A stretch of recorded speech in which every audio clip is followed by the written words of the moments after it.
What's up guys? Welcome back po sa ating channel, Coins TV. Maayo adlaw at maayo buntag. So eto guys, tuloy-tuloy lang yung ating coin hunting series. At eto nga, dito tayo muna sa ating halo ulit. 5 piso na NGC, may 10 piso na BSP at saka NGC. So dito muna tayo at pagtapos nito, so babalik tayo dun sa ating tig piso. At tignan natin kung ano ang makukuha natin dito. So ito, may halo rin palang 10 piso.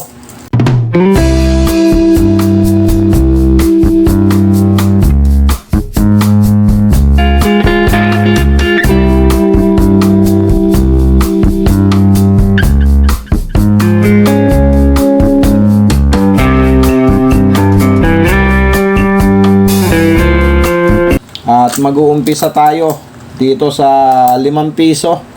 So ang hahanapin natin dito ay error at yung mga frosted sa 2018 at reverse frost naman sa 2019. So ayan, umpisahan na natin to guys para mabilis tayo. At syempre ang pinaka jackpot natin dito yung error, kung makakakuha tayo ng error. Sana makadali tayo ng error. Dahil hindi pa tayo nakakakuha ng error dito guys sa NGC na to na 5 piso. Sa round type, kahit dun sa nonagonal type na 5 piso. So ayan. At syempre maraming salamat sa aking mga subscriber na sumusuporta dito sa ating channel. At sa mga senior citizen natin, sa kapwa natin coin hunter. So maraming salamat sa inyong lahat sa suporta dito sa aking channel. At ayan, next coin wala. At meron kaya ditong 2025 na rin. So hindi pa tayo nakakakuha. Nakikita lang natin dito 2020, pero 2021 wala pa.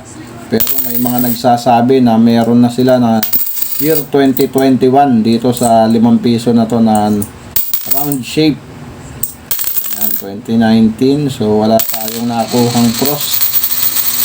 At ang ating last coin, so ayan, wala tayong nakuhang frosted or reverse frost dito sa 5 piso. At ito ay 10 piso na guys, NGC to tsaka BSP. So konti lang yung BSP. At dito naman sa NGC na 10 piso, ang hinahanap natin ay yung year 2017. So ayan, error at 2017 ang hinahanap natin dito sa NGC na 10 piso. Okay, next coin 2020 and 2018 at may BSP pang nasalit dito sa hulihan. 2020 at dito ay 2019 at meron pa palang isa dito. So ayan, puro NGC na talaga yan. 2018, next coin another 2018. So mahirap na rin makita guys yung semi hard to find dito na 2017. So parang yung sa piso na 2017 na NGC, so mahirap na rin makita. Halos wala ka na talagang makita. Okay, next coin at last coin natin sa NGC.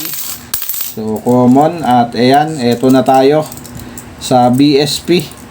So ayan, ang hinahanap natin dito 2007 at 2009. So ayan po yung kukumpleto sa series na binubuo natin dito sa 10 piso. Ang year 2007 at 2009. So napakaganda na ng collector's value niyan guys. Kaya kung meron kayo niyan, napakaswerte nyo. At Coins TV lang yung ating FB page.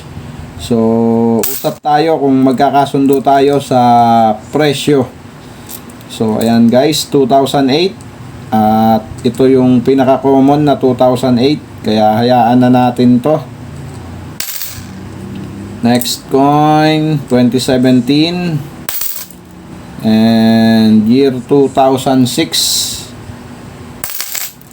Next coin natin 2006 ulit and another 2017. Next coin, ganda ng kondisyon nito, year 2010. At napakaganda pa ng kondisyon niya.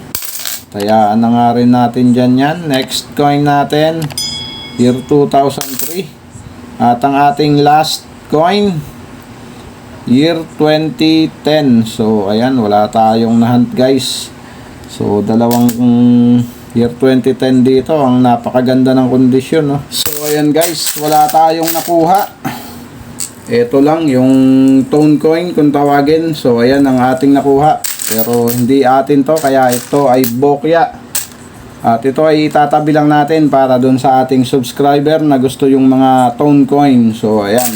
At i-update nga natin tong ating 2010 guys, ang BSP na Die 3 year 2010. So sa pagkakaalam ko guys, dalawang variation meron to. Isang reverse 3A at saka 3B. So pero tignan natin at i-update natin to guys. Punta lang tayo ng End.Numista. So ayan guys, eto na tayo sa End.Numista. At diretso na tayo dun sa ating i-update na 2010.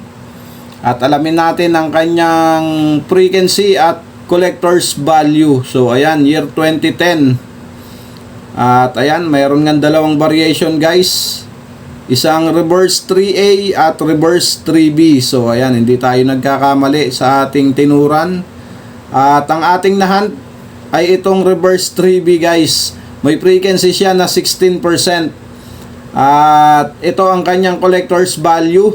Sa very good condition, 12 pesos. So ayan. At sa fine condition, 24 pesos. Sa very fine condition naman, 35. So, same lang sila ng extra fine at AU condition. So, ayan, same lang silang tatlo. At dito naman sa uncirculated ay 100 pesos. So, hindi na masama guys kung may hawak kayong uncirculated condition na year 2010, reverse 3B. So, 16%. So, alin bang mas maganda natin i-keep?